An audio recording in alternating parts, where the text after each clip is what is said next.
श्रीरङ्गसिंहगिरिदेशिकपादसेवा प्राप्ताखिलद्रविडवेदरहस्यजातम् श्रीगौतमान्वयजमाश्रितभागधेयम् गोपालदेशिकमहम् शरणम् प्रपद्ये। वाधूलान्वयसञ्जातमप्पलार्यतनूभवम् गोपालाचार्यसच्छात्रम् वन्दे वेङ्कटदेशिकम्। श्रीवात्स्यवरदाचार्यपौत्रम् तत्पदसंश्रयम् तातार्यतनयम् वन्दे रघुनाथाह्वयम् गुरुम्। कास्यपान्वयसञ्जातम् नारायणपदाश्रितम् శ్రీమన్నారాయణం వందే యతీశ్వరశ్రియాజుషం. సద్గ్రంథాధ్యయన సంగోష్ఠిని ఈనాటి వ్యాసంగానికి సాదరంగా ఆహ్వానిస్తూ కలిసి ప్రార్థన చేసుకుందాం. శ్రీపరాశర భట్టార్య శ్రీరంగేశ పురోహిత శ్రీవత్సాంకసుత శ్రీమాన్ శ్రేయసే మేస్తు భూయసే. ఉల్లాస పల్లవిత పాలిత సప్తలోకీ నిర్వాహకోరకిత నేమ కటాక్షలీలాం శ్రీరంగహర్మ్యతల మంగళ దీపరేఖాం శ్రీరంగరాజ మహిషీం శ్రియమాశ్రయామః. అనాఘ్రాతావద్యం బహుగుణ పరీణాహి మనసో దుహానం సౌహార్దం పరిచితమివాథాపి గహనం పదానాం సౌభ్రాత్రాదనిమిష నిషేవ్యం శ్రవణయోః త్వమేవ శ్రీర్మహ్యం బహుముఖయవాణీ విలసితం. ఈనాడు గోష్ఠికి స్వాగత వచనాలని తెలియచేస్తూ నిన్నటి పాఠ్యాంశాన్ని మననం చేసి మన ముందు ఉంచినటువంటి గంగను మనసారా అభినందిస్తున్నాను. శ్రద్ధాళువులైనటువంటి గోష్ఠి సభ్యులలో గంగ కూడా ఒకరు. శ్రీరంగనాథ సంభావన సంగోష్ఠిలో అన్వయించి తమకుండేటటువంటి శ్రద్ధని అభ్యాసాన్ని రుజువు చేసుకున్నారు. ఇవాళ మనన తాంబూలానికి చేసినటువంటి ప్రయత్నం అభినందనీయం. కాకపోతే కాస్త విస్తారంగా వెళ్ళిపోతోంది, అందుకని మధ్యలో సమయం అయిపోయిందని ఆపవలసి వచ్చింది. ముందు శ్లోకంలో ఉండేటటువంటి ప్రధానమైన అంశాన్ని చెప్పేసి అవకాశం ఉంటే విశేష అంశాలని చెప్పడం అనేది పెట్టుకుంటే మనకు సమయం కలిసి వచ్చేటటువంటి అవకాశం ఉంటుంది. ఒక విశేషమైన పద్యాన్ని చెప్పారు అని ఆ పద్యం ఫలాని దాంట్లో అని చెప్పేసి అక్కడ ఊరుకుంటే సరిపోతుంది. అలాగే ఈ వైజయంతి అని ఉన్న చోట ఈ వైజయంతికి వివరించుకున్న వివరాలన్నీ చివరిలో చెప్పచ్చు. విజయ పతాక అంటున్నారు అని అంటూ ఆ శ్లోకంలో మనకు కావాల్సింది ఏది అంటే ఒకరి గుణాలని ఒకరు అద్దంలో చూసుకున్నట్లుగా చూసుకుని ఆనందపడుతున్నారు అనేది ప్రధాన అంశం. దాన్ని ముందుగా ప్రస్తావన చెయ్యాలి అని ఒక సూచన. అంటే ప్రిపరేషన్లో కానీ చెప్పడంలో కానీ ఏమీ దోషం లేదు, కాకపోతే సమయాన్ని గురించినటువంటి సదుపాయం చేసుకునేటటువంటి తీరులో లేదు అన్న మాత్రమే చెప్తూ చెప్పినదేదో స్పష్టంగా శ్రద్ధగా ఇంకా పాపం గబగబగబానే చెప్పడానికి ప్రయత్నం చేస్తున్నారు, కానీ ఆ కుదర్చుకున్న రీతిలో ఇంక ఇది కొంచెం ఇంకా టైం పడుతుంది అనేది అర్థమై ఆపవలసి వచ్చింది తల్లి. కానీ అంతకు మించి మిమ్మల్ని నిరుత్సాహపరచాలని కాదు, మీరు ఇలా చేసేటటువంటి ప్రయత్నమే నాకు ఉత్సాహాన్ని ఇస్తుంది. మనన తాంబూలం సమర్పించడం కోసం ఎవరు ప్రయత్నం చేసినా వారందరూ నిజంగా నిజంగా నాకు చాలా ఆనందాన్ని కలిగించిన వారే అవుతున్నారు. అలా ప్రయత్నించినటువంటి మీకు ఇతోధికమైనటువంటి ఆచార్య అనుగ్రహము భగవద్ అనుగ్రహము కలగాలి అని ప్రార్థన చేస్తూ ఈనాటి వ్యాసంగాన్ని మనం ప్రారంభం చేసుకుందాం. నిన్న కూడా మనం ఒకటే శ్లోకం చెప్పుకున్నాం, ఇవాళ 2 శ్లోకాలు చెప్పుకోవాలి, సమయం ఉండాలి కదా అని కూడా కొంచెం ఆమెను ఆపవలసి వచ్చింది. అన్యథా భావించొద్దు అని తెలియచేస్తూ శ్లోకానుసంధానం చేసుకుందాం. శ్లోకానుసంధానం కూడా 29 దగ్గర నుంచి ప్రారంభం చేసుకుందాం. ఇవాళ మనం 2 శ్లోకాలకి అర్థాలని చెప్పుకుంటూ మన కార్యక్రమం గురించినటువంటి కొన్ని వివరాలు కొంతమంది అడుగుతున్నారట, మేము కొత్తగా జాయిన్ అయినాము, ప్రోగ్రామ్ ఏమిటో మాకు తెలియదు, వివరాలు చెప్తారా అని. ఒకసారి దాని వివరాన్ని చెప్తాను. ఇంకా ఇన్విటేషన్ రావడానికి సమయం పడుతుంది కాబట్టి అది కూడా చివరిలో చెప్తాను. ప్రమాణ తిరట్టంటూ ఇవాళ ఏమీ లేదు, అవకాశం ఉంటే అభ్యాసమే మనం చేసుకుందాం అయినటువంటి శ్లోకాల మీద అర్థాల మీద. శ్లోకానుసంధానాన్ని ప్రారంభం చేసుకుందాం. శ్రీయై సమస్తచిదచిద్విధాన వ్యసనం హరేః అంగీకారిభిరాలోకై సార్థయంచై కృతోంజలిః. మనకి తవస్పరిషాదీ సంస్పృశతి కమలే మంగళపదం తవేదన్నోపాధేరుపనిపతితం శ్రీరసియతః ప్రసూనం పుష్యంతీమపి పరిమళర్థిం జిగదిషుః నైవం త్వా దేవం స్వతత ఇతి కశ్చిత్ కవయతే అపాంగా భూయాంసో యదుపరి పరం బ్రహ్మ తదభూత్ అమీ యత్ర ద్విత్రా స చ శతమఖాధిస్తదధరాత్ అత శ్రీరామ్నాయస్తదుభయముషం స్వాం ప్రణిజగౌ ప్రశస్తి సారాజ్ఞో యదపి చ పురీకోశకథనం స్వతః శ్రీః త్వం విష్ణో స్వమసి తత ఏవైష భగవాన్ తదాయత్తద్ధిత్వేऽప్యభవదపరాధీన విభవः స్వయాదీప్స్యా రత్నం భవదపి మహార్ఘన్న విగుణం న కుంఠస్వాతంత్ర్యం భవతి చ న చాన్యాహితగుణం ప్రసకన బలజ్యోతిర్జ్ఞానైశ్వరీ విజయప్రదా ప్రణతవర్ణ ప్రేమ క్షేమంకరత్వ పురస్సరాः అపి పరిమళః కాంతిర్లావణ్యమర్చిరితేందిరే తవ భగవతశ్చైతే సాధారణా గుణరాశయః అన్యేపి యౌవనముఖాః యువయోః సమానాః శ్రీరంగమంగళ విజృంభణ వైజయంతి తస్మింస్తవత్వై చ తస్య పరస్పరేణ విస్తీర్య దర్పణ ఇవ ప్రచురం స్వదంతే. ఇంతవరకు మనం అర్థంతో అనుసంధానం చేసుకున్నాం.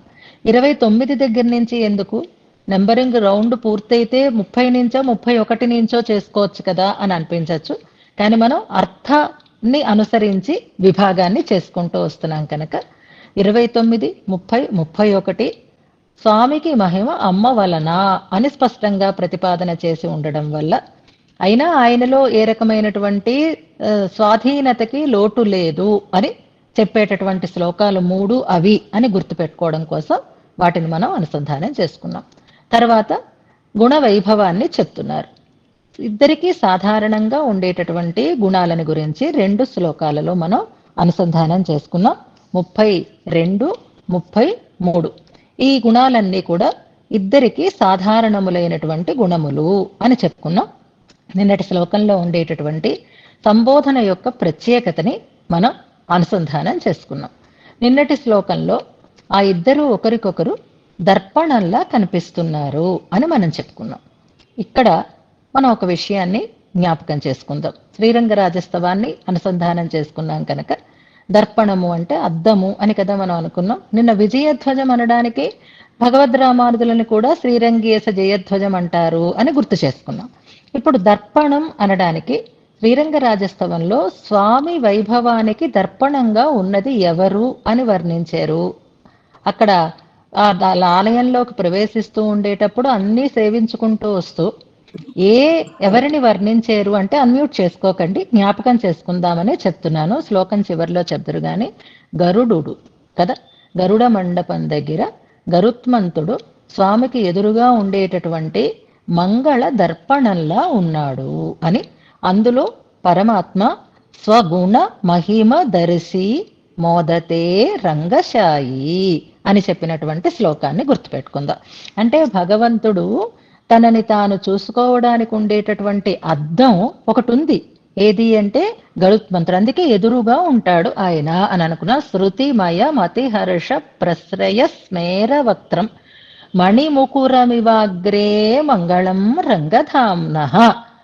ఇక్కడ మణిముకురం అన్నారు. సాధారణంగా గరుడుణ్ణి ధ్వజమనే అంటారు, గరుడ ధ్వజం అని అంటారు. నిన్న వైజయంతిగా అమ్మని చెప్పారు, అద్దంగా కూడా అమ్మని చెప్పారు. ఇక్కడ గరుడు అద్దంగానూ చెప్పబడ్డాడు. ధ్వజం ఎప్పుడు వేదాత్మ విహగేశ్వరో అని మనం చెప్పేటప్పుడు ధ్వజంగా కూడా చెప్పబడతాడు. ఎందుకంటే భగవద్వైభవ ప్రతిపాదకమైనటువంటిది వేదం, ఆ వేదాత్మకుడే ఈ విహగాధీసుడైనటువంటి గరుత్మంతుడు కనుక అని. ఆయనలో నిద్ర లేవగానే అద్దాన్ని చూపించడం అనేది మంగళం కనుక మంగళ ముకురం అన్నారు. అక్కడ అద్దం అనడానికి వాడినటువంటి పదం ముకురం అని, ఇక్కడ అద్దం అనే అర్థాన్ని ఇచ్చేటటువంటి పదం దర్పణం అని అనుకోవాలి. ఇక్కడ అక్కడ తేడా ఏమిటి అంటే గరుడు తనని స్వామిలో చూసుకోడు, స్వామి గరుడునిలో తన వైభవాన్ని చూసుకుంటాడు. ఎంచేత అంటే వేదంలోనే భగవద్వైభవం స్పష్టంగా ప్రతిపాదింపబడింది కనుక అనేటటువంటి అంశాన్ని అక్కడ మనం అనుసంధానం చేసుకుందాం, సమన్వయం చేసుకుందాం. ఇక మరొకటి, ఒక అందమైనటువంటి సన్నివేశాన్ని మనకు చూపిస్తూ ఉంటారు. తనని తాను చూసుకోవటం అనేటటువంటి ఒక సన్నివేశం. భగవంతుడు అమ్మలో తనని తాను చూసుకుంటున్నాడు. అమ్మని చూస్తే అమ్మలో కాదు, అమ్మే అర్థమైంది. అమ్మని చూస్తే తన గుణాలే అందులో కనిపిస్తున్నాయి. అలాగే స్వామి అర్థమైనాడు. స్వామిని చూస్తే అమ్మకి కూడా తాను తనలాగే అనిపిస్తోంది అన్నది అక్కడ మనం అనుసంధానం చేసుకున్నాం. మనకి లీలాసుకులు అందించినటువంటి శ్రీకృష్ణ కర్ణామృతం అనే ఒక అద్భుతమైనటువంటి కావ్యం ఉంది. అందులో శ్రీకృష్ణ బాల్య వైభవాన్ని చాలా అందంగా అనుభవిస్తారు. అందులో ఆ పిల్లవాడు పాకుతూ ఉండేటటువంటి సన్నివేశాన్ని చెప్తూ ఇలా చూసుకోవటం, ప్రతిబింబాన్ని దర్శించటం అనే సన్నివేశం చెప్తారు. వినే ఉంటారు మీరు. పిల్లవాడు తన ఆ గచ్చు మీద పాకుతున్నాడట ఆయన. అలా పాకుతూ ఉండేటటువంటి పిల్లవాడికి ఆ గచ్చు రత్న ఖచ్చితమై ఉంది.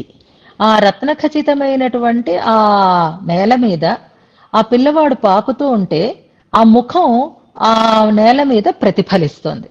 అలా ప్రతిఫలిస్తూ ఉంటే చంటి పిల్లడు చిన్నవాడు కాబట్టి ఇంకొక పిల్లవాడు అని అనుకుంటున్నాడు. అనుకుని లేదా తనని తాను చూసుకుని ఇలా ముట్టుకోవాలని ప్రయత్నం చేస్తున్నాడు. కానీ దాన్ని తీసుకోవాలంటే అది రావటం లేదు. అలా చేతికి అందడం లేదు. ముఖం కనిపిస్తోంది. ఏడుస్తున్నాడు తన ధాత్రి వైపు చూసి అంటూ అందంగా వర్ణిస్తారు. రత్నస్థలే జానుచర కుమార సంక్రాంతమాత్మీయ ముఖారవిందం ఆదాతు కామ తదలాభఖేదౌ విలోక్య ధాత్రీవదనం రురోద అంటారు. ఏడుస్తున్నాడు పిల్లవాడు. ఎందుకు ఏడుస్తున్నాడో అర్థం కాలేదు. ఎందువల్ల అంటే ఆ నేలలో ప్రతిఫలిస్తూ ఉండేటటువంటి ముఖార విందం చేత్తో తీసుకోవడానికి అవకాశం కలగలేదు కనుక తల్లి ముఖం వైపు చూసి ఏడుస్తున్నాడు అంటారు అక్కడ కూడా. అంటే మనని మనం దర్శించుకునేటట్లుగా ఉండేటటువంటి స్వచ్ఛమైనటువంటి ఒక ప్రతిబింబంగా ఆ గచ్చుని తెలియచేస్తారు అక్కడ. ఇక్కడ ఇద్దరికీ కూడా ఆ గుణానుభవం వల్ల ఆనందం కలుగుతోంది అని చెప్పారు. నిన్న మనం రఘువంశంలో ఒక అందమైనటువంటి సన్నివేశాన్ని, ఒక శ్లోకాన్ని కూడా చెప్పుకున్నాము.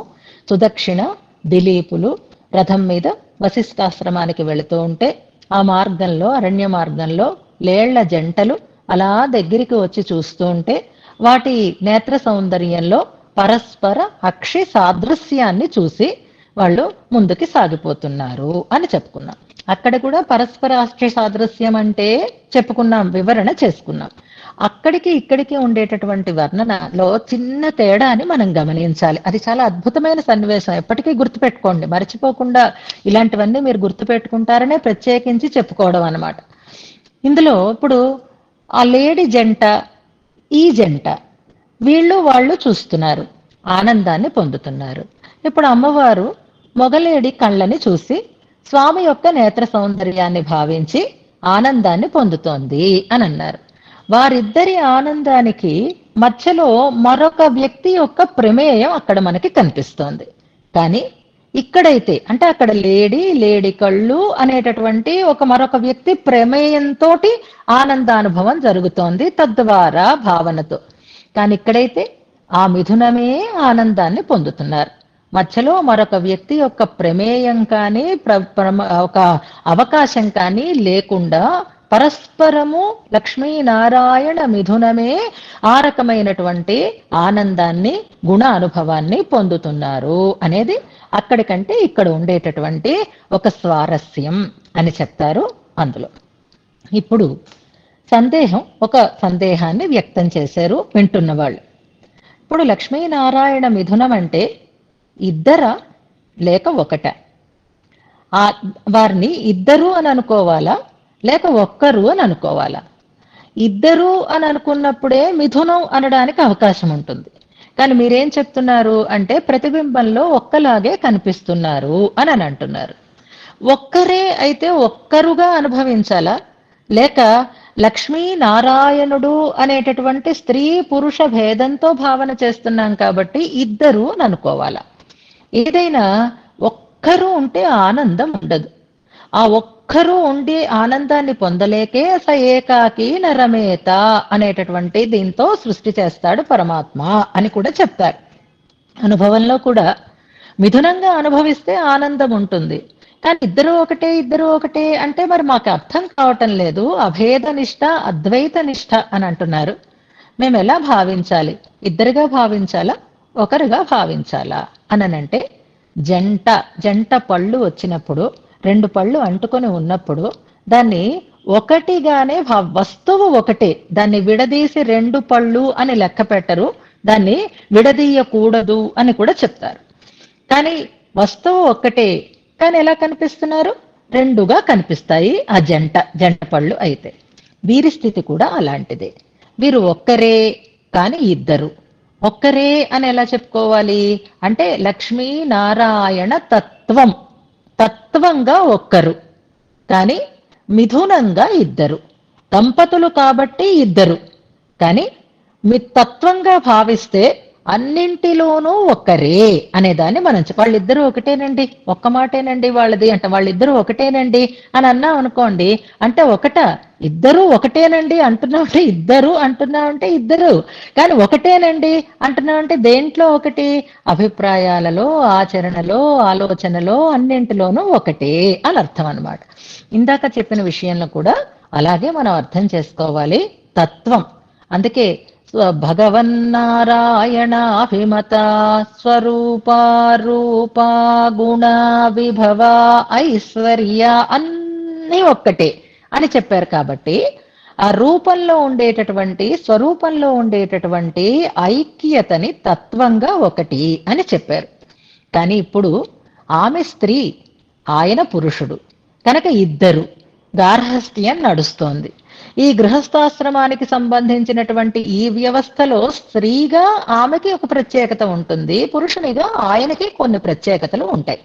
ఇప్పుడు మనం వారిని మిథునంగా అనుభవించాలి అంటే ఆయనకుండే ప్రత్యేకమైన గుణాలు ఇవి, ఆమెకుండేటటువంటి ప్రత్యేకమైన గుణాలు ఇవి అంటూ ఇప్పుడు ఇంతవరకు ఇద్దరు ఒకటే అని చెప్పారు. ఆత్మగుణాలని వివరణ చేస్తూ, దేహ గుణాలను వివరణ చేస్తూ, ఇప్పుడు మిథునంగా ఇద్దరికీ ఉండేటటువంటి ప్రత్యేకతలను విడివిడిగా చెప్తున్నారు.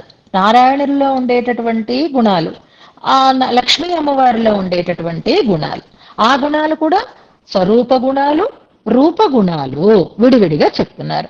అందులో ఈ రెండు శ్లోకాలు ఆ రెండింటిని చెప్పేటటువంటి శ్లోకాలు అన్నమాట. మొదటిది స్వరూప గుణాలను గురించినటువంటి ప్రస్తావన చేస్తున్నారు. శ్లోకాన్ని అనుసంధానం చేసుకుందాం.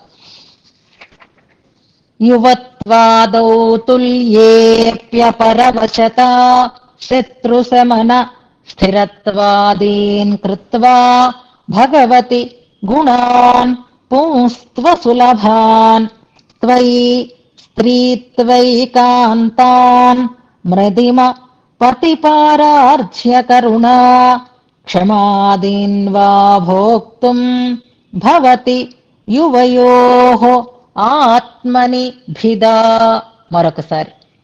యువత్వాదౌ తుల్యేపి అపరవశత శత్రుశమన స్థిరత్వాదీన్ కృత్వా భగవతి గుణాన్ పుంస్త్వ సులభాన్ త్వయి స్త్రీత్వైకాంతాన్ మృదిమ పతిపారార్ధ్య కరుణా క్షమాదీన్ వా భోక్తుం భవతి యువయోః ఆత్మని భిదా. ఇందులో క్రియాపదం చివరి పాదంలో ఉన్న భవతి అనేది.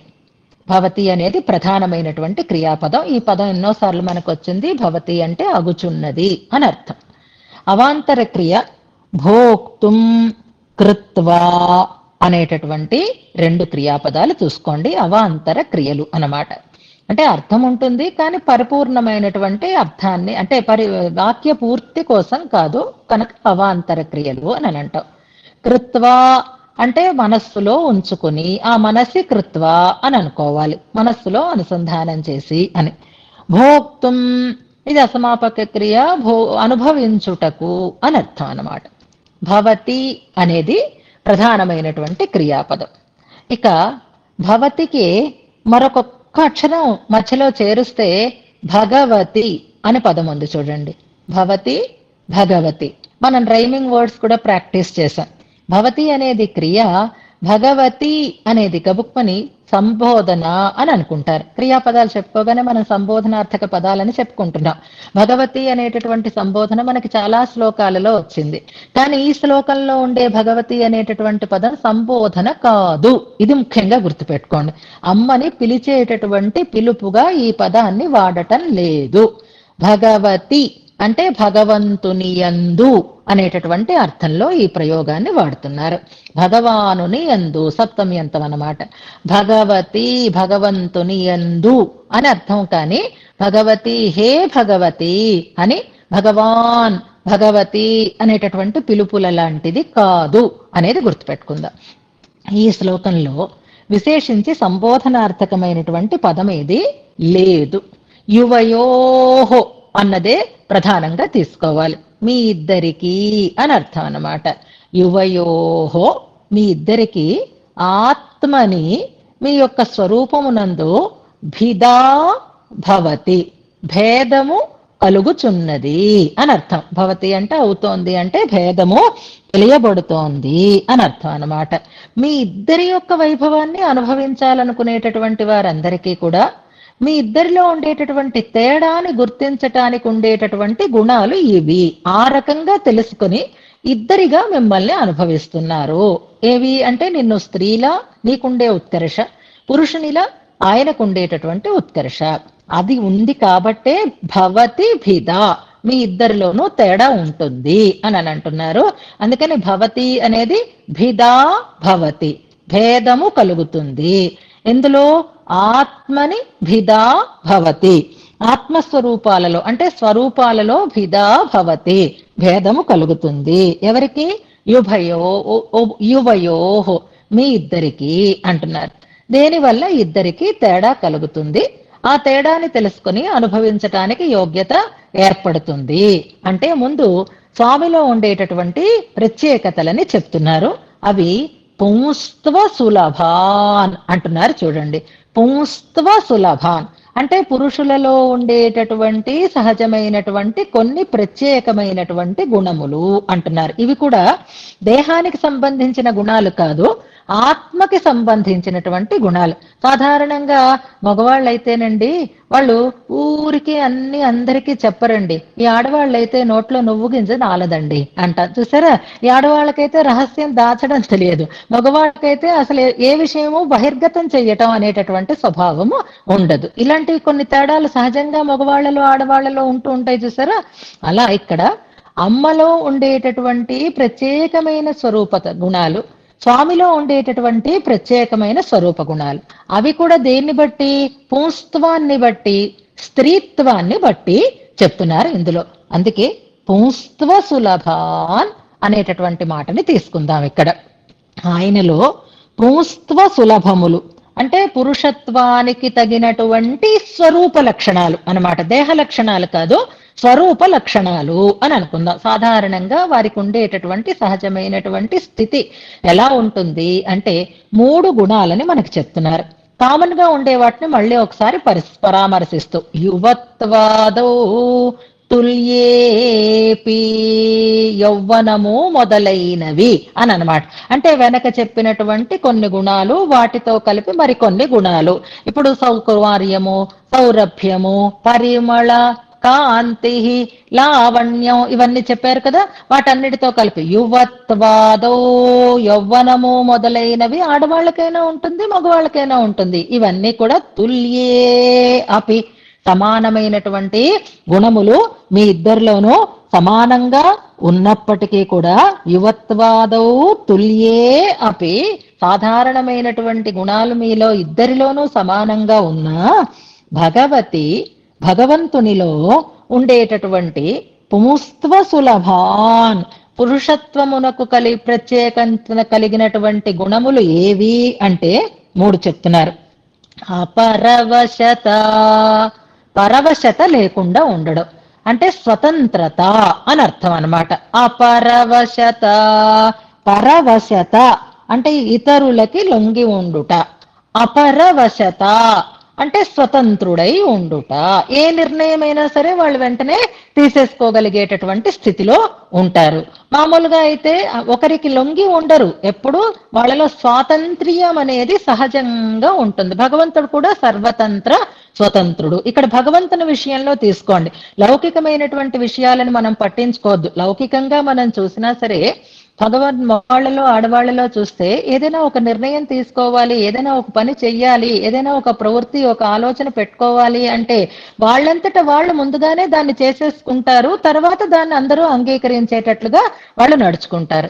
కానీ ఆడవాళ్ళైతే మా ఆయన్ని అడగాలి, మా నాన్నగారిని అడగాలి, మా అబ్బాయిని అడగాలి, ఇలాగా స్వతంత్రం కాకుండా వాళ్ళ మనస్సుకి అనుగుణంగా ఈ పని నిర్ణయం చేసుకునేటటువంటి స్థితి వస్తుంది లౌకికంగా కూడా.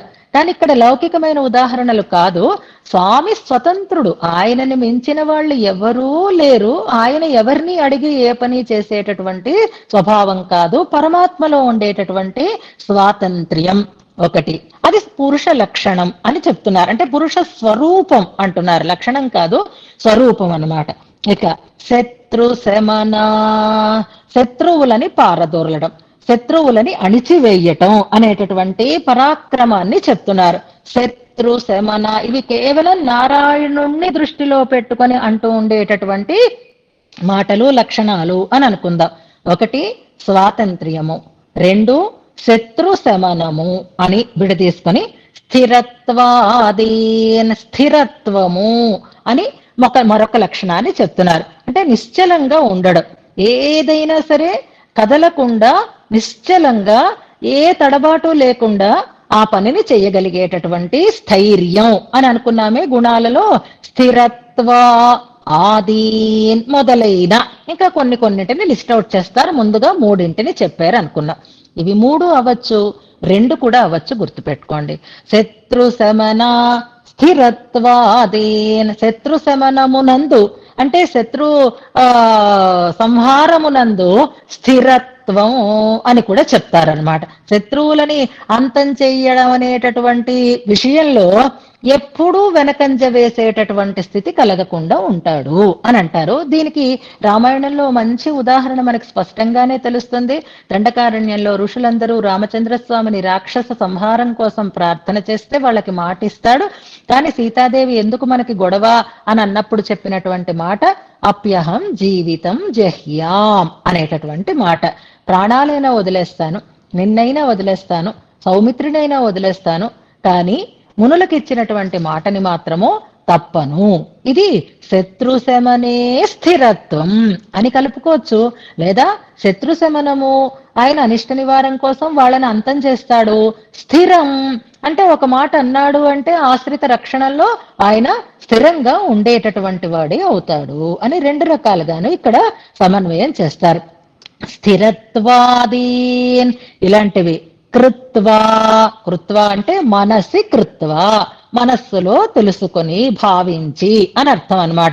స్వామికి ఉండేటటువంటి ఈ పురుష స్వరూపాన్ని తెలియచేసేటటువంటి వీటిని భావించి భగవతి గుణాన్ పుంస్త్వా సులభాన్, ఇవి ఆయనలో ప్రత్యేకంగా చూస్తాము.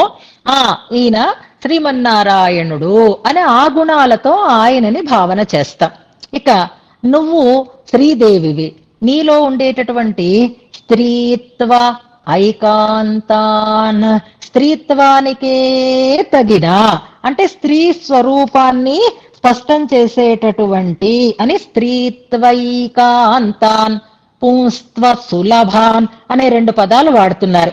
ఇది ఇంకా ఆడవాళ్లలో తప్ప ఈ రకమైనటువంటి చాకచక్యం ఎక్కడా చూడలేమండి. మల్టీ టాస్క్ చేయాలంటే ఆడవాళ్లే అని అనుకోవచ్చు. ఏం నిజమే, వాళ్ళైతే ఏదో ఒక పద్ధతిలోనే వెళ్ళిపోతారు. కానీ ఆడవాళ్ళు ఇటు అటు అటు ఇటు అన్ని రకాలుగాను తమ ప్రతిభని చాటుకునేటటువంటి స్వభావం ఉంటుంది. అలాగ స్త్రీత్వ ఈకాంతాన్, ఆడవాళ్లకే సహజమైనటువంటి అంటూ కొన్ని గుణాలని చెప్తున్నారు.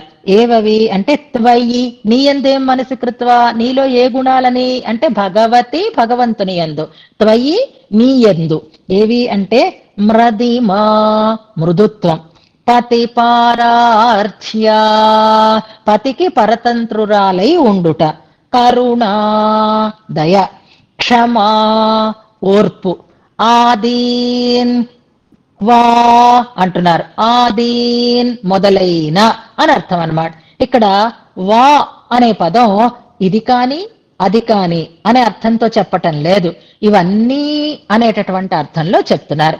దాన్ని సముచ్చయార్థకం అంటారు. చ అని వాడతాం చూసారా, అంటే దానితో కలిపి అని సముచ్చయంగా చెప్పడం. వా అంటే ఇదా అదా ఇదా అదా అనేటటువంటి వికల్పార్థంలో ఎక్కువ వాడుతూ ఉంటారు. కానీ ఇక్కడ వా అనే అక్షరం, వా అనే శబ్దము, ఆ పదము సముచ్చయార్థకంగా చెప్పబడింది. అంటే అన్ని అన్నమాట.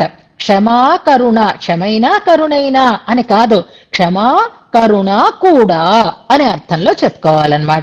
ఎన్ని చెప్పారు ఇక్కడ చూడండి, మ్రదిమా పతిపారార్చ్య కరుణ క్షమా అన్నారు. స్వామి దగ్గర ఎన్ని చెప్పారు చూడండి, అనుకుంటే రెండే అనుకోవచ్చు, లేదా విడదీసుకుంటే మూడు. అంటే ఎప్పుడూ పక్షపాతం ఎవరి వైపు ఉంటుంది అంటే వాల్మీకి భగవానుడు చెప్పినట్లుగా పక్షపాతం ఆడవాళ్ల వైపే ఉంటుంది, అమ్మ వైపే ఉంటుంది. లిస్ట్ అవుట్ చేసినప్పుడు కూడా 3 అక్కడ, 4 ఇక్కడ చెప్తున్నారు. మృదుత్వం ఒకటిట, పతి పారతంత్ర్యం ఒకటిట, కరుణ, క్షమ, క్షమాదీన్వా కృత్వా అనుకోవాలి మళ్ళీ అక్కడ. అంటే మనస్సులో భావన చేసుకుని నిన్ను అనుభవించటానికి, ఆయనని గుణాలని అనుభవించటానికి మీ ఇద్దరిలో ఉండేటటువంటి తేడా ఏది అననంటే ఇదే అంటున్నారు. ఎలాగా అననంటే అదిగో నీలో ఉండేటటువంటి ఈ గుణాలు, ఇవి స్త్రీత్వైకాంతములు అంటున్నారు. అక్కడ చాలా బాగుంటుంది, తర్వాత ఇంకొంచెం కూడా మనం వివరించుకుందాం. ఇలా భోక్తు అంటే అనుభవించడానికి అని అంటున్నారు. ఇక్కడ చిన్న వివరణ జాగ్రత్తగా వినండి. భోక్తుం దేన్ని అనుభవించటానికి, మీ యొక్క గుణాలను అనుభవించటానికి. ఆత్మని భిదా భవతి, ఈ రకంగా తేడా కలుగుతుంది. అందుకని అనుభవించటం మిథునంగా అనుభవించవచ్చు. మీ ఇద్దరు అద్వైత నిష్ట కలిగిన వారే అయినా మీరు ఇద్దరు అనేటటువంటి భావనతో మీ గుణాలని ఇలా విడివిడిగా అనుభవించేటటువంటి అవకాశం ఉంటుంది అంటారు. భోక్తుం అంటే అనుభవించడానికి అని ఒక అర్థం కదా, అంతే. అనుభవించడానికి అంటే ఎవరు అనుభవించడానికి అనే ప్రశ్న అడిగారు అనుకోండి, ఎవరు అనుభవించడానికి అంటే అనుభవించేవారు భక్తులు అనేటటువంటి అర్థం సామాన్యంగా ఉంటుంది. కానీ అలా కాకుండా వెనకటి శ్లోకంలో చెప్పిన అనుభవం ఎవరిది, అద్దంలో ఒకరినొకరు చూసుకొని ఆ గుణాలని సదంతే అని ఎందుకు చెప్తున్నారు అంటే అవి వారికే ఆనందాన్ని కలిగిస్తున్నాయి అని చెప్పారు.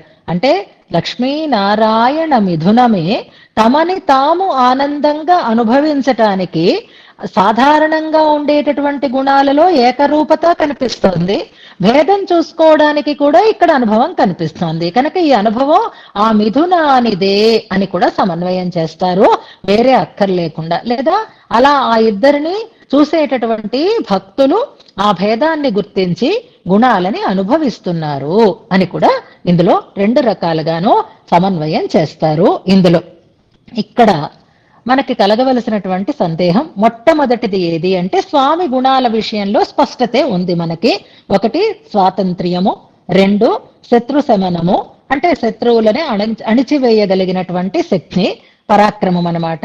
3వది స్థిరత్వము, ఆశ్రిత సంరక్షణలో కావచ్చు లేదా దుష్ట శిక్షణంలో కావచ్చు స్థిరత్వాన్ని కలిగి ఉన్నాడు ఆయన.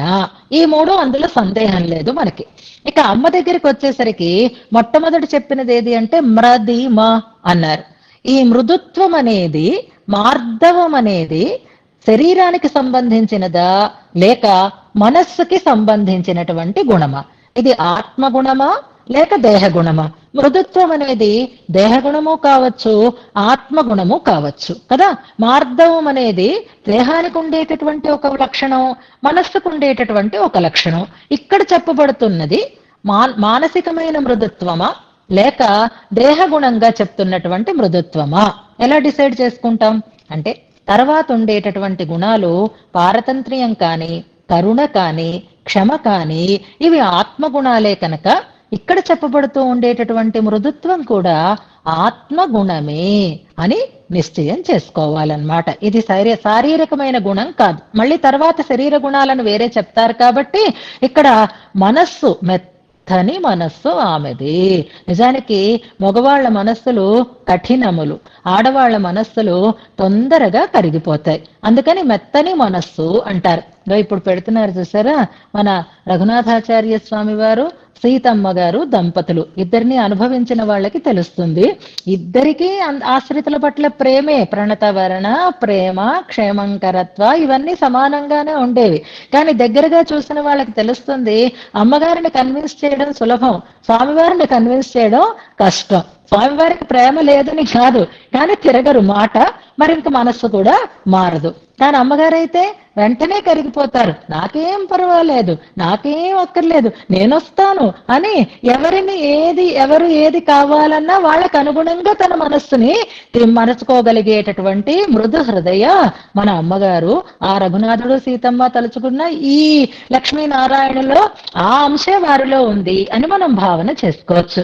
ఈ మృదుత్వము మానసికమైనటువంటి మృదుత్వం. నిజంగా కూడా ఏడ్చినా కరగని మనస్సులు కాస్త కాఠిన్యం ఉన్నది పురుషాలకైతే, మనస్సు తొందరగా కరిగి వారి పట్ల ప్రేమతో ప్రవర్తించేటటువంటి మనస్సు స్త్రీలకు ఉంటుంది. కాబట్టి అమ్మకి ఇక్కడ మృదిమ అనేది హృదయ గుణము అనే తెలుసుకుందాం. అందుకే రావణాసురుడి విషయంలో వీరి విషయంలో కూడా ఆమె కాఠిన్యాన్ని వహించేది కాదు. ఇక పతిపారార్చ్యం, ఇది చెప్పనే అక్కర్లేదు, పతికి పరతంత్రురాలై ఉండట. ఇక్కడ కూడా గుర్తుపెట్టుకోండి, స్వాతంత్ర్యము పారతంత్ర్యము ఈ రెండు చెప్తే ఈ కాలం వాళ్ళు దీంట్లో వ్యతిరేకతనే తీసుకుంటారు. అంటే మాకు ఇండిపెండెన్స్ లేదా, వాళ్ళేనా ఇండిపెండెంట్ అని మనం వ్యతిరేక భావనలతో వెళ్ళొద్దు. స్వాతంత్ర్యము పారతంత్ర్యము అని చెప్తున్నారు అని అంటే సహజంగా బాధ్యత కలిగినటువంటి వ్యక్తిగా పురుషుణ్ణి నిర్ణయం చేశారు కాబట్టి ఆయన దేంట్లోనైనా సరే ఒక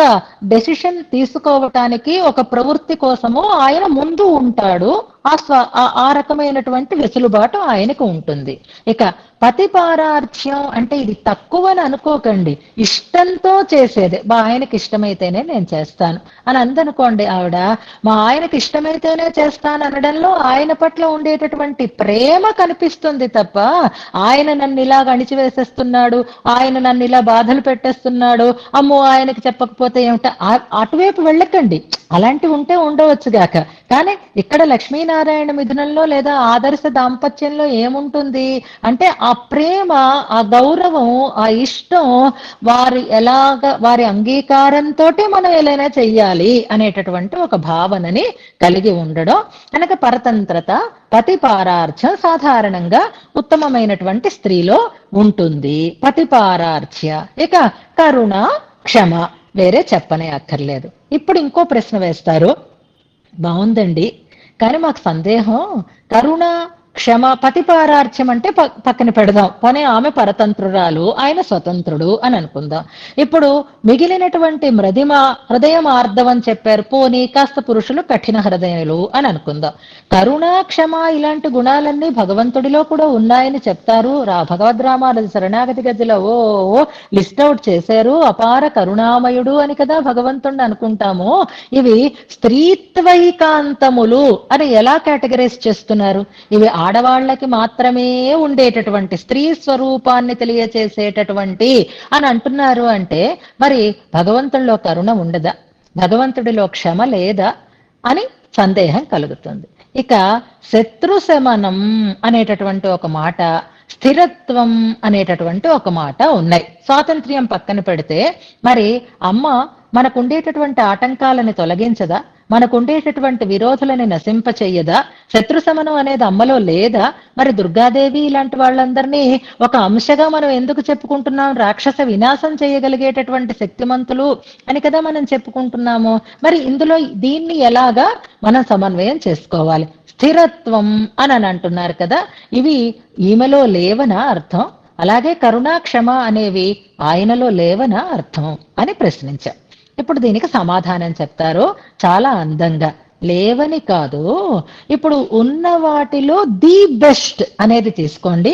కరుణ, స్వామిలోనూ కరుణ ఉంది, అమ్మలోనూ కరుణ ఉంది. కానీ ది బెస్ట్ కరుణ ఎవరిది అంటే ఎవరి సహాయము అక్కర్లేకుండా ఏదైతే ఉప్పొంగుతుందో అది ది బెస్ట్, ఉత్కృష్టమైనటువంటి కరుణ అని అనుకుంటాం అన్నమాట. ఇప్పుడు ఈ రెండిట్లో చూడండి, ఇప్పుడు స్వామి మన మీద కరుణ చూపించాలి అని అంటే ఒక్కొక్కసారి కరుణ కలిగి ఉంటాడు, ఒక్కొక్కసారి క్షిపామి అంటాడు, అంతే పొమ్మంటాడు. ఆ కరుణ ఏమైపోతుందో తెలియదు, ఆ దయ ఏమైపోతుందో తెలియదు.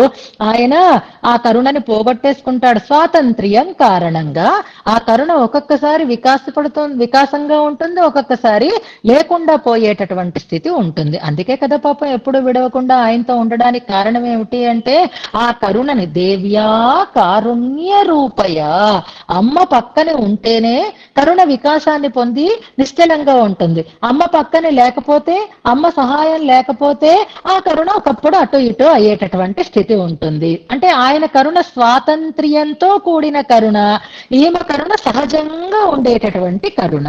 ఇప్పుడు ఏది బెస్ట్ చెప్పండి అంటే అమ్మలో ఆ కరుణ ది బెస్ట్ అని చెప్తున్నారనమాట, లేదని కాదు, కానీ సహాయ నిరపేక్షంగా పొంగి పొరలేటటువంటి కరుణ.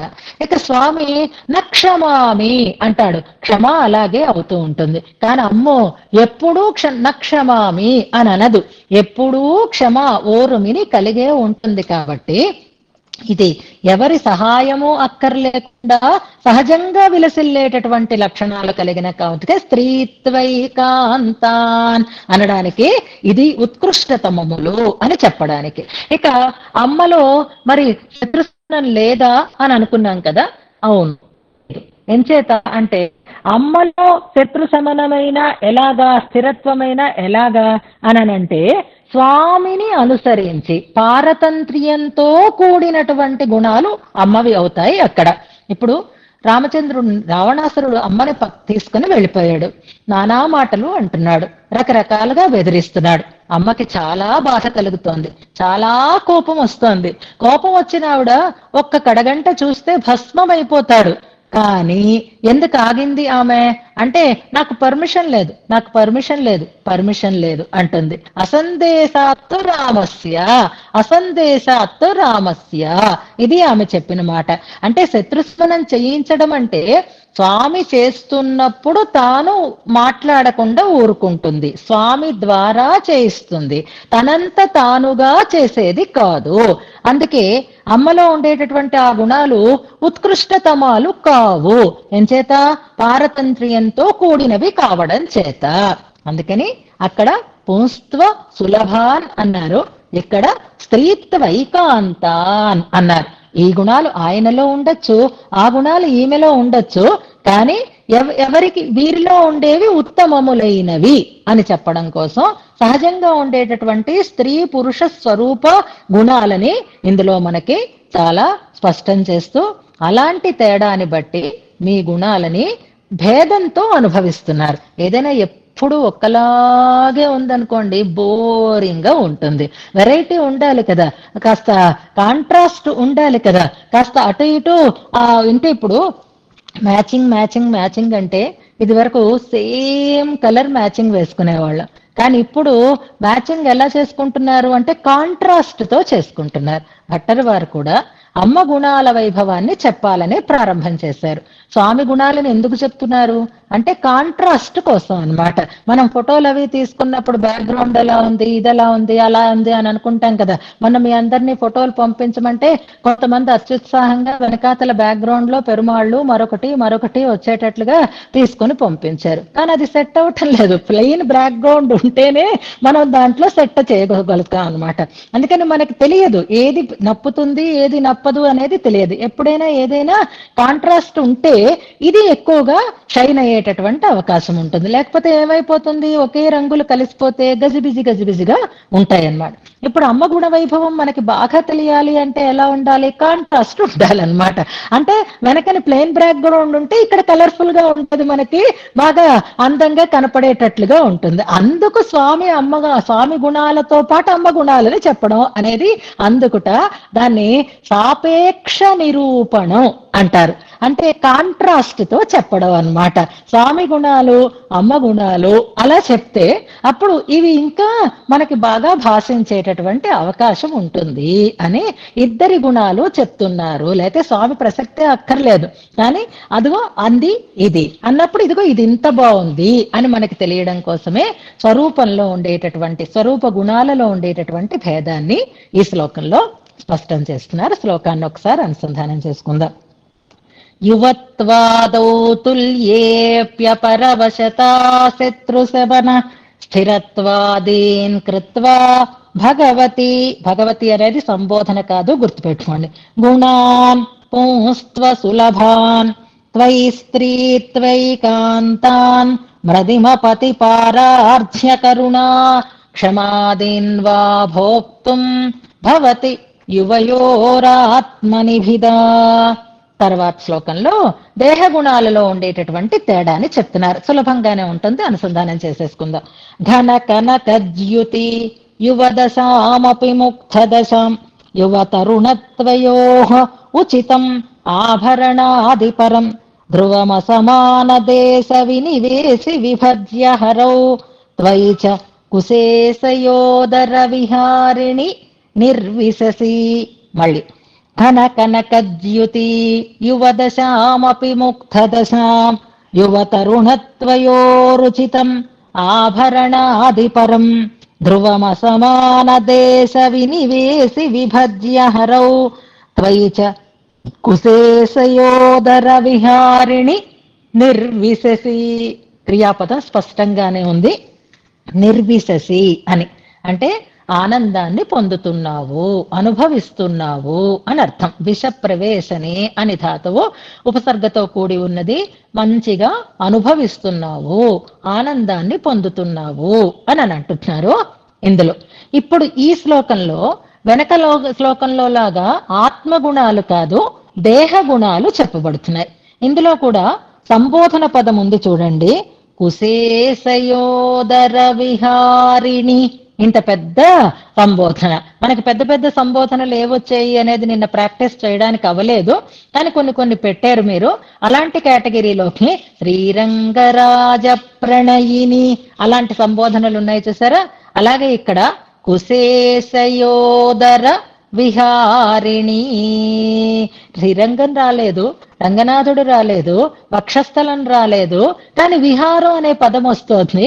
విహారిణి అంటే విహరించేది, కుశేశయంలో విహరించేది అంటున్నారు. కుశేశయం అంటే గుర్తుపెట్టుకోండి, కుశం అంటే జలం అని అర్థం. జలం అంటే నీరు అని అర్థం అన్నమాట. మనం సహజంగా వాడేటటువంటి పదాలు కాకుండా కొన్ని విశేషమైనటువంటి పదాలని అర్థాలని మనం గుర్తుపెట్టుకోవాలి. విషం అంటే అర్థం తెలుసా? విషం అంటే కూడా మనకి నీరు అనే అర్థం. కుశలు అనేటటువంటి అర్థంలోకి వెళ్ళిపోతారనే స్పష్టంగా చెప్తున్నాను నేను. కుశ అంటే గడ్డి పరక, అంటే యజ్ఞయాగాదుల కోసం ఆ దృష్టితో కాదు ఇక్కడ చూడకండి. కుశం అంటే నీరు అని అర్థం. కుశం విషం అని అమరకోశంలో జలానికి పర్యాయ పదాలుగా ఈ పదాలు చెప్పబడుతూ ఉంటాయి. కుశే శయం అంటే నీటి మీద నిశయనించిన అని అర్థం. నీటిలో మొలిచినటువంటి, నీటి మీద తిరుగాడుతూ ఉండేటటువంటి, గర్భంలో కాదు పైనే. కుశేశయ నీటి పైనే ఉంటుంది పద్మం, సముద్ర గర్భంలో అని కాదు. కుశం అంటే నీరు, కుశేశయం అంటే నీటిపైన శయనించిన అని అర్థం అనమాట. అంటే నీటి మీద ఉన్నటువంటి తామర అని అర్థం. ఈ కుశేశయం అనే పదం కూడా తామరలలో ఉండేటటువంటి ఒక రకమైనటువంటి తామరని ప్రత్యేకంగా చెప్తుంది. తామర పూలు అంటే అందులో కూడా ఎన్నో రకాలైనటువంటి తేడాలు ఉంటున్నాయి. మల్లెపూలు అంటే బొండు మల్ల, ఇలా రకరకాల తేడాలు ఉన్నట్టే తామర పూలలో కూడా మనకి చాలా రకాలైనటువంటి తేడాలు ఉంటాయి. మొన్న అమ్మని కమలే అనేటటువంటి ఒక సంబోధనతో పిలిచారు. ఇప్పుడు కుశేశయోదర విహారిణి అని చెప్తున్నారు. తామరకి కమలం అనడానికి, తామరని కుశేశయం అనడానికి తేడా ఏమిటిట అంటే, ఏది కమలం ఏది కుశేశయం అంటే, సహస్రపత్రం కమలం శతపత్రం కుశేశయం. అంటారు వివరణలు. అంటే 100 రేకులు కలిగినటువంటిది తామర అయితే అది కుశేషయం అంటారట. 1000 రేకులు కలిగినటువంటిదైతే దాన్ని కమలం అంటారు. సహస్రపత్రం కమలం, శతపత్రం కుశేషయం. ఇది ఒక వివరణ. ఇక్కడ మనకు అంత అక్కర్లేదు. ఇందులో కరెక్ట్ గా 100 రేకులు ఉన్నాయా లేదా, 101 వచ్చింది అమ్మగారు అని మళ్ళీ అడగండి. కుశేషయం అనే పదం ఇక్కడ కామన్ గా కమలం, పద్మం అనేటటువంటి అర్థంలో వాడుతున్నారు. కుశేషయ ఉదరం అంటే ఆ పద్మపు మధ్యని అని అర్థం. పద్మవాసిని కదా, పద్మాలయ కదా. అందుకని ఇప్పుడు కుశేషయ ఉదరం అనే దగ్గర సముద్ర గర్భం అన్నట్లుగా లోపల అనే అర్థంలో ఉదరం అనే పదాన్ని వాడుతున్నారు. కుశేషయోదరం అంటే పద్మమునందు విహారిణి, విహరించేటటువంటి దానా అని పిలుస్తున్నారనమాట. ఇప్పుడు విషం అంటే కూడా ప్రసిద్ధమైనటువంటి అర్థం ప్రాణాంతకమైనటువంటి ఒక ద్రవ్యము అని. కానీ విషం అంటే నీరు అనేటటువంటి అర్థం. గుర్తుండాలి అంటే భాగవతం చదివిన వాళ్ళకైతే గుర్తుంటుంది. భాగవతంలో ఇలాంటి పదప్రయోగాలు చక్కటి అనుప్రాసని చక్కగా వాడతారు పోతనామాచ్యుల వారు. పూతన సంహారం జరిగిన తర్వాత అందరూ కంగారు పడుతున్నారు. కానీ కవి గారికి మాత్రం ఏ రకమైనటువంటి కంగారు కలగలేదు. అయ్యో చంటి పిల్లడికి ఆపద వచ్చింది అనేటటువంటి కంగారులో అందరూ ఉంటే పోతనామాచ్యుల వారు అక్కడ ఒక చిన్న అందమైనటువంటి పద్యాన్ని రాసి ఉంటారు. విషగళ సఖునికి విమల విషకుచ చనుకొనుట విషమే తలపన్ అనేటటువంటి పద్యం. ఎవరికైనా గుర్తుందేమో, చివరిలో చెప్తారేమో, చూద్దాము. విష భవ భవ జనకునికిని అంటారు. విష భవ భవ జనకునికిని. ఇక్కడ కుశేషయం లాంటి పదమే అది కూడా. విషభవం అంటే నీటిలోంచి పుట్టినది. ఆ నీటిలోంచి పుట్టినది తామర, అందులోంచి పుట్టినటువంటి వాడు బ్రహ్మ. విష భవ భవ జనకుడు అంటే బ్రహ్మగారికి తండ్రి ఎవరు? ఈ పరమాత్మ. ఆయనకి విషం ఏమిటండి? ఆయన ఫ్రెండు విషాన్ని ధరించిన వాడే. ఆయన పుట్టినది అనేది ఎప్పుడు విమల విషస్యనుని అంటారు. అందులో విషం మీదే పడుకుంటాడు. అంటే విషం అంటే అక్కడ ఏమిటి? నీరు, సముద్రంలో పవళించినటువంటి వాడు. విషభవం అనేటటువంటి పదం అక్కడ ఉన్నట్లుగానే కుశేషయ ఉదరం అనే పదం ఇక్కడ వస్తుంది అనమాట. కుశం అంటే నీరు అని అనుకుంటే అప్పుడు కుశేషయం అంటే తామర అని అర్థం వస్తుంది. కుశేషయోదర విహారిణి అని పిలుస్తున్నారు. అంటే పద్మంలో విహరించేటటువంటి ద్వాన నిర్విశసి అంటున్నారు. ఆనందాన్ని నువ్వు పొందుతున్నావు అని. ఎలాగా? నిన్ను ఆయనని చక్కగా డివైడ్ చేసేసుకున్నావమ్మా. ఎలా డివైడ్ చేసుకున్నావు అంటే ఆనందం అంతా నీదే. ఆయనని ఒకలా డెకరేట్ చేస్తున్నావు, నిన్ను ఒకలాగా డెకరేట్ చేసుకుంటున్నావు. మీ ఇద్దరిని అలా చూసుకుని ఆనందం అంతా నువ్వే పొందుతున్నావు. స్త్రీ పుంస్తాన్ని చెప్పారు కదా, ఇందులో అక్కడ లింగం చెప్పారు, ఇక్కడ ముందుగా వయస్సుని చెప్తున్నారు, ప్రాయం చెప్తున్నారు, ముందు వర్ణం చెప్తున్నారు, రంగు. ఇద్దరికీ ఏ రంగులు, అలాగే ఇద్దరికీ ఉండేటటువంటి వయస్సు, ఇద్దరూ చేసుకున్నటువంటి అలంకారాలు, వీటిని బట్టి తేడా కనిపిస్తోంది అని అంటున్నారు. ఇద్దరి రంగులు ఎలాంటివి అంటే పెళ్లి కుదిరిన తర్వాత ఫోటోలు చూస్తాను, కొంచెం చామంచాయిగా ఉన్నాడు కదా అబ్బాయి, పిల్ల చాలా మంచి కలర్ ఉంది. ఇదే కదా మనం మాట్లాడతాం చూడగానే. ఓ జంటని చూసామంటే చాలు ముందు ఏ రంగులో ఉన్నారు, ఏ వయసులో ఉన్నారు, ఇద్దరికి అనురూపత ఉంటుందా లేదా. ఆ తర్వాత ఇప్పుడైతే అవన్నీ మానేసి ఏ డ్రెస్ వేసుకున్నారు, ఏ కలర్ వేసుకున్నారు, ఏ జ్యువెలరీ పెట్టుకున్నారు, హెయిర్ స్టైల్ ఎలా చేసుకున్నారు, ఇవన్నీ కదా చర్చలు. అలాగే చర్చ చేస్తున్నారు భట్టర్ వారు. ఇందులో ఆవిడ ఆభరణాలేవి, ఆయన ఆభరణాలేవి, ఆయన వయస్సు ఏది, ఆమె వయస్సు ఏది, ఆమె రంగు ఏది, ఆయన రంగు ఏది, సులభంగా చెప్పేస్తున్నారు చూడండి. ఘన కనక జ్యోతి, మన జ్యోతి వచ్చింది ఇందులోకి. జ్యోతి అంటే కాంతి కదా. ఆయన కాంతి ఎలాంటిది? కాంతి అంటే ఇక్కడ వర్ణం అనుకుందాం. ఘన జ్యోతి, కనక జ్యోతి. ఘనం అంటే మేఘం, మేఘం రంగు ఆయనది. కనకం అంటే సువర్ణం, హిరణ్యవర్ణాం హరిణీం ఆమె. నీలమేఘ నిభుడు ఆయన. ఘన కనక జ్యోతి రంగు చెప్పేశారు. ఇద్దరివి డిఫరెన్స్ మనకు కలియాలి, దేహ గుణాలు కదా ఇప్పుడు, అందుకని ముందు రంగులు చెప్పారు. మనకి మెరపు మేఘము కూడి మెరసినట్టుండి ఇవన్నీ ఇందులోనే వచ్చేస్తాయి అన్నమాట. వర్ణం చెప్పారు. ప్రాయం చెప్తున్నారు, వయస్సు చెప్తున్నారు. యువదశాం ముగ్ధ దశ, ఆయనది యవ్వనము, ఆమెది ఇంకా ముగ్ధ దశ అంటున్నారు. అంటే ఇంకా బాల్యము, చిన్నతనము అని అనుకోవాలి. ఇలా అనేసరికల్లా మళ్ళీ మనం ఎగురుతాం కదా, అయితే అంత చిన్న పిల్ల, అప్పుడే పెళ్లి చేసేసారా, బాల్య వివాహమా, ఇలాంటి రకరకాల మాటలు వస్తున్నాయి. ఇక్కడ ముగ్ధ దశ అంటే పెళ్లికి అనుకూలం కాని దశ అని అనుకోకండి అని పాపం వెంటనే సర్దుకుని మళ్ళీ ఇంకో మాట చెప్తున్నారు చూడండి. యువ తరుణత్వయో, యువత్వము తరుణత్వము అంటున్నారు. అంటే యువత్వము ఆయనది, యవ్వనము దానికి అంటే ఈ బాల్యానికి ఆ యవ్వనానికి, కౌమారానికి యవ్వనానికి మధ్యన ఉండేటటువంటి సంధి దశ అంటారు దాన్ని తరుణత్వము. మళ్ళీ అమ్మ యొక్క వయస్సుని తర్వాత శ్లోకాల్లో స్పష్టంగా చెప్తారు కనుక ఇక్కడ ఎక్కువ వివరించుకోవద్దు మనం. యువ తరుణత్వయో, ఓ ఇప్పుడు బాగుందండి. అంటే ఇప్పుడు ముఖ్యంగా మనం తెలుసుకోవాల్సింది ఏమిటి అంటే వయస్సులో తేడా ఉండాల్సిందే జంటకి, అప్పుడే జంట అందంగా ఉంటుంది. అయితే మరి రంగులో కూడా తేడా ఉండాలా అండి అంటే అదేం కంపల్సరీ కాదు. ఆయన నల్లగా ఉన్నాడు, ఆవిడ తెల్లగా ఉంది, అది వాళ్ళకి అలా కుదిరింది అంతే. కానీ వయస్సు మాత్రం తేడా ఉండాలి, స్పష్టం చేస్తున్నారు. యువ తరుణత్వయోహో. అయినా ఇంకా ఆభరణాలు ఉన్నాయి కదా అని దిగేసేసుకోకండి, అది కూడా వయస్సుకి తగినట్లుగా ఉండాలి. పెద్ద పెద్ద ఇయర్ రింగ్స్, హ్యాంగింగ్స్ ఉన్నాయి అనుకోండి, ఎవరికి బాగుంటాయి అంటే ఏ చిన్నపిల్లలు ఎతిరాజా లాంటి వాళ్ళు అలాంటి హ్యాంగింగ్స్ పెట్టుకుంటే బాగుంటాయి. నాలాంటి వాళ్ళు పెట్టుకుంటే బాగుంటాయా? నాలాంటి వాళ్ళు ఎలా, ఆ వయసు వాళ్ళు ఎలా పెట్టుకోవాలి? మంచి వజ్రాలవి చక్కగా మెరుస్తూ ఉండేవి పెట్టుకుంటే అది డీసెంట్ గా ఉంటుంది. చిన్నపిల్లలు ఎంత కిందకి వేళ్లాడుతూ ఉన్నవి పెట్టుకుంటే అంత మంచిగా ఉంటుంది కదా. వయస్సుని బట్టి కూడా ఆభరణాలు పెట్టుకోవాలి కదా. ఇప్పుడు వీళ్ళ వయస్సుని బట్టి వయస్సుకి ఉచితమైనటువంటి అలంకారాలని చేస్తున్నారట. ఎలాగా?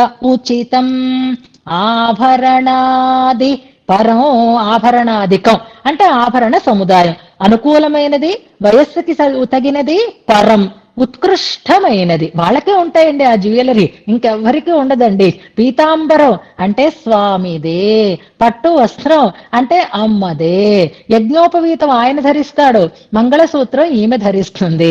ఆయన చక్కగా మెడలో ఆయనకి వక్షస్థీమ మీద కౌస్తుభం ఉంటుంది, ఈమె అందమైనటువంటి మణిహారాలని ధరిస్తుంది. ఈమెకి తగిన అలంకారం, ఈమె పాపిటి బింది ధరిస్తుంది, ఆయన పాపిటి బింది ధరించడు కదా. ఈమె కాటుకు పెట్టుకుంటుంది, ఆయన కాటుకు పెట్టుకోడు కదా. అంటే ఆడవాళ్లకే ఉండేటటువంటి అలంకారాలు కొన్ని, మగవాళ్లకే ఉచితమైనటువంటి అలంకారాలు కొన్ని. అలా ఉన్నారట వీళ్ళిద్దరూ ఆభరణాలు ధరించి. లిస్ట్ అవుట్ చేస్తారు, రేపు మనం వివరం చేసుకుందాం. ఆభరణాది పరం, ఆభరణాది పరం, ఆభరణాధికము, పరం ఉత్కృష్టమైనటువంటి ఆభరణాదిని ధరిస్తున్నారు. ధ్రువం, ధ్రువం పక్కన పెడదాం. అసమాన వినివేసి, అసమాన వినివేసి. ఇప్పుడు కాళ్ళు ఉన్నాయి, చేతులు ఉన్నాయి, ముఖం ఉంది, చెవులు ఉన్నాయి, ఇవన్నీ అందరికీ ఉంటాయి. మగవాళ్ళకి ఆడవాళ్ళకి కూడా అవయవ సంపద అలాగే ఉంటుంది. కానీ ఆభరణాలు పెట్టుకోవడానికి ఆమె ఇందాక చెప్పినట్టు పాపిడి బింది ఆమె పెట్టుకుంటే యజ్ఞోపవీతం ఈయన ధరిస్తాడు అంటే అసమాన వినివేసి. ఆయన పెట్టుకునేటటువంటి ఆభరణముల యొక్క స్థలాలు వేరు, ఆమె పెట్టుకునేటటువంటి ఆభరణముల యొక్క స్థలాలు వేరు. దేనికి తగిన రీతిలో ఆ రకంగా అలంకారాన్ని చేసుకుని విభజ్యా, విభజ్యా ఇప్పుడు విభాగం తెలుస్తోందనమాట. ఆయన పెట్టుకున్న ఆభరణాలు ఆ ప్రత్యేకతని చెప్తున్నాయి, ఆమె పెట్టుకున్నటువంటి ఆభరణాలు ఆమెకు ఉండేటటువంటి ప్రత్యేకతని తెలియచేస్తున్నాయి. అమ్మా ఇలాగా హరౌ త్వయి చ విభజ్యా, హరియందు, త్వయి నీయందు అంటారు. కళ్యాణాన్ని మనం సేవిస్తూ ఉంటాం కదా, అదేవ్య యజ్ఞోపవీతం సమర్పయామి అంటే తీసుకుని వెళ్ళి స్వామి మెడలోనే వేస్తారు. మంగళసూత్ర ధారణ అంటే స్వామి మెడకి కట్టరు కదా, ఎవరికి కడతారు? అమ్మవారి మెడలోనే మంగళసూత్రాన్ని కడతారు. ఇలాగా విభజ్యా హరౌ, ఆయన పైన ఉత్తరీయం వేసుకుంటాడు, ఆమె చక్కగా వల్లెవాటు వేసుకుంటుంది. ఇలా రకరకాలైనటువంటి తేడాలని మనకి చూపించి అలా విభజ్య, అలా మీ ఇద్దరు విభాగం చేసుకుని నువ్వే అమ్మా ఇలా ఆయన ఉండాలి, ఇలా ఆమె ఉండాలి అని త్వయి హరౌ విభజ్య చక్కగా విడదీసుకొని అందంగా అలంకారం చేసుకుని నిర్విశసి ఆనందాన్ని అనుభవిస్తున్నావమ్మా. అంటే ఇది కూడా మిథునం పొందుతూ ఉండేటటువంటి ఆనందమే. కానీ ఆ ఆనందంలో వాళ్ళ దేహ గుణాలు వేరుగా ఉన్నాయి. ఆ దేహ గుణాలలో ఉండేటటువంటి తేడాని తెలిసేటట్లుగా ఆభరణాధికాన్ని కూడా అలంకరించుకొని ఉంటున్నారు. కానీ ఈ అలంకారం అంతా ఆనందం ఎవరిది అనంటే ఏదో ఒకేషన్ వచ్చింది పెళ్లిళ్ళలో అంటే ఇప్పుడు ఫోటోషూట్ లో అవన్నీ ఏవో చేసుకుంటున్నారు. ఆ టైంలో ఉత్సాహం ఉంటుంది కనుక. ఆ తర్వాత పదేళ్ల పెళ్లి రోజో 25 పెళ్లి రోజో వచ్చింది అనుకోండి. ఇప్పుడు పిల్లలందరికీ సరదాగా వాళ్ళు సరదాగా మళ్ళీ అలా పెళ్లి ముస్తాబులో ఉండాలి అని అనిపిస్తుంది. అసలు ఆ ముస్తాబ్ అవ్వాలనేది ఆడవాళ్ళకి ఎక్కువ ఆనందం కలుగుతుంది. ఆవిడకైతే మళ్ళీ చక్కగా తయారవ్వాలి, ముద్దుగా తయారైపోతుంది. ఆయనకైతే విసుగు. కానీ ఆవిడ ఆ మనస్సును అనుసరించి తయారవ్వాలి. కానీ ఆయన్ని కూడా అంత అందంగానే తయారు చేస్తుంది. ఇప్పుడు సెల్ఫీ తీసుకోవాలి. ఈ సెల్ఫీలో ఇద్దరి మొహాలు చూడండి, ఆనందం ఎవరిది ఎక్కువ వెలిగిపోతూ ఉంటుంది అంటే ఆవిడ మొహంలోనే ఆనందం అధికంగా కలుస్తుంది. అంటే ఆ ఎగ్జైట్మెంట్ లేదా ఆ అనుభవం ఎవరిది అంటే ఎక్కువ ఆడవాళ్ళదే. ఎప్పుడైనా సరే అలంకారాలు చేసుకున్నా, ఫంక్షన్స్ అయినా, మరొకటైనా మిగిలిన వాళ్ళు అలాగే ఉన్నా ఆయనని తనతో పాటు చక్కగా అలా తయారు చేసి మొత్తం ఆనందాన్ని అనుభవిస్తున్నది అమ్మవారే అంటున్నారు. మనం మొన్న చెప్పుకున్నామే, రక్షణలో ఆయన ముందుంటాడు, అనుభవంలో ఆమె ముందు ఉంటుంది అని మనం చెప్పుకున్నాం. భోగానుభవంలో ప్రాధాన్యం అమ్మవారికి కనుక నిర్విశసి అని ఆమెని గురించే చెప్తున్నారు. మీ ఇద్దరూ ఆనందాన్ని పొందుతున్నారు అని చెప్పటం లేదు. నిర్విశసి ఆనందాన్ని అనుభవిస్తున్నావమ్మా అన్నారు.